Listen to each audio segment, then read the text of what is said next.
What up, what up? It's your boy Django, host of the Django Show. I'm so excited to be here. Again, this show is about you, but it's just hosted by me. And I am looking forward to the content today. I had a few viewers reach out to me, after that last video where I talked a lot about how I didn't know the questions to ask myself. And as I learned the questions to ask, I didn't always like the answers. And they were asking me about that process because they were unsure if they were asking the right questions. And I realized that the process of asking myself those questions was probably a year-long process. And I asked all kinds of questions of myself, but it wasn't until about after a year that things started to open up and I realized that there was something deeper going on than just the changes that I wanted to make. And so I molded over in my head, what questions really meant something to me? What really opened things up? And I realized that there was one question in particular that really started to change things for me. And that was, what are you most afraid of and why? And really it's a two-part question, but you almost ask it all at once. What are you most afraid of, Django, and why? And at first when I asked that question, I hit the first layer of it. It was like, man, what if we don't lose this weight? What if we stay at this job forever? What if I don't get married? What if I don't have a family? What if, the money never gets there? What if I lose everything? There was all these fears that were associated with goals that I had and things that I wanted out of life. And as I started asking why, I realized there was something that I was even more afraid of. And that was, what if the people around me never accept me for who I am, right? Maybe because I'm fat, nobody really likes me, or what if, at my job, I'm not doing good enough. It was, what if I never have enough money to really go and do the things I want to do, and then people see that my life is bogus. All these fears that I was having, I realized that the next layer to it was that I was hoping that I could get to those things because I was so afraid that people weren't going to accept me. But then I realized that I was afraid that people weren't going to accept me. And when I asked myself why that was, I really came to the deepest level of what I realized was going on with me. And that was, what if this changes nothing? What if I go through all these changes? I lose all the weight I ever wanted. I have the family of my dreams. I get the job that I wanted. I retire. I'm on the beach drinking marks. And what if nothing changes? What if I go through all this work, sacrifice so much of my time, and it turns out that it doesn't do anything different, that I still feel the same way I feel today? And as I started to realize that that was actually my deepest fear, that I was about to sacrifice the things that I like doing, the things that I wanted to do for this version of myself in the future that had no guarantee that it was even what I really wanted, that it was even going to change anything. Granted, I didn't like the way life was at the time, but at least I kind of did what I wanted. I watched Netflix, I played video games, I had all kinds of good times, went out, partied, drank. For the most part, I enjoyed the moments of things, but there was a clear understanding that I didn't like the life I was living. And here's how I knew for sure I didn't like the life I was living.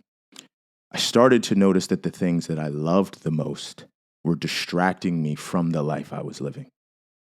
So I loved playing video games. I loved going on vacation. I loved doing all these different things. But if you asked me at the end of each thing that I did, if it was enough, it never was. I go on vacation from work. It'd be you get back from work, people are like, yo, Django, how was vacation? You're going for a week, 2 weeks, a month, 3 days. It doesn't matter. The response was always, it wasn't long enough. Yeah, I had a good time. I'm not going to lie, man. It was paradise, but you ever feel like you need a vacation from your vacation? It's when you get back, it's just oh man, I'd have a 4-day weekend. It's oh man, that whole 4th day, man, I was dreading getting back here. I play video games all day. I go to bed. It's just is that really what I wanted to do? I don't know. But I didn't want to do anything else.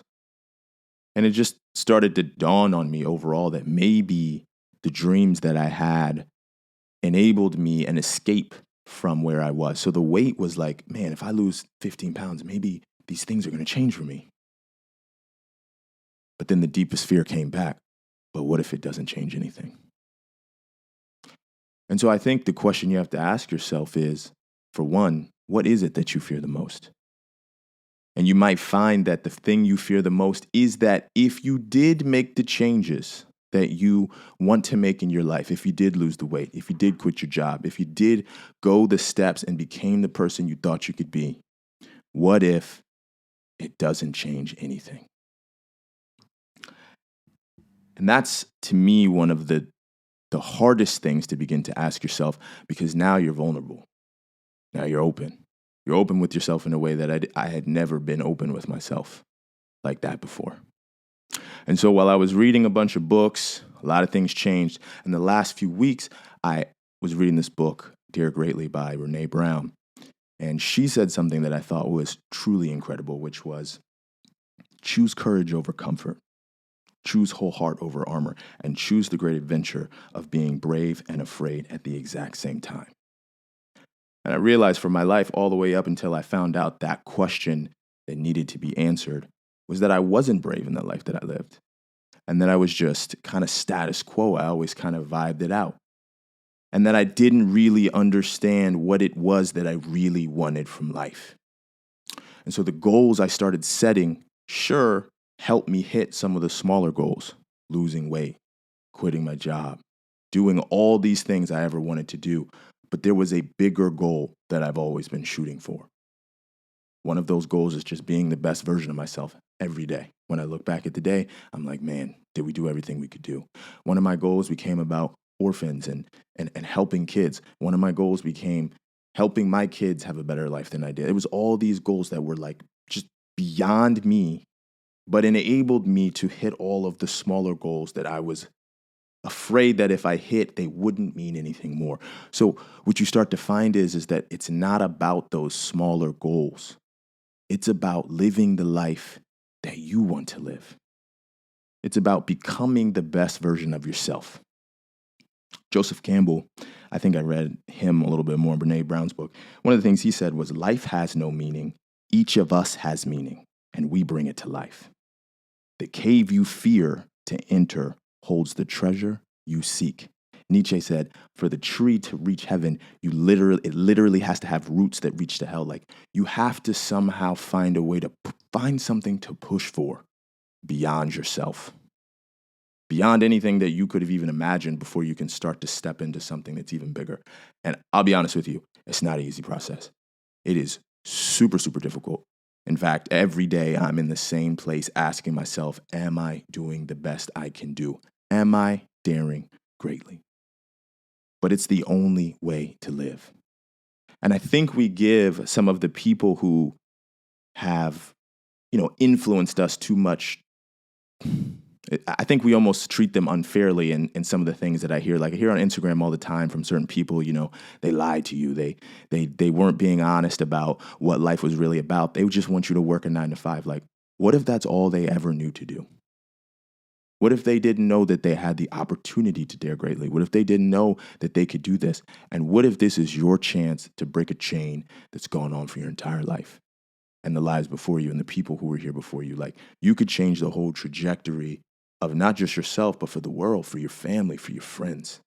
And as we move into 2021, I want people to feel like this is about more than just small goals. This is about goals that you have for the rest of your life. Like, I want to be in the gym until I die.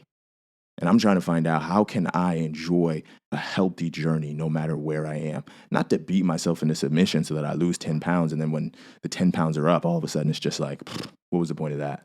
Like, now I've gained 20 pounds back because I hated the cleanse that I did, or I hated the fasting that I did. Like, what does the process look like? How can I sacrifice so that I enjoy it? So I enjoy this. So this is a part of my life.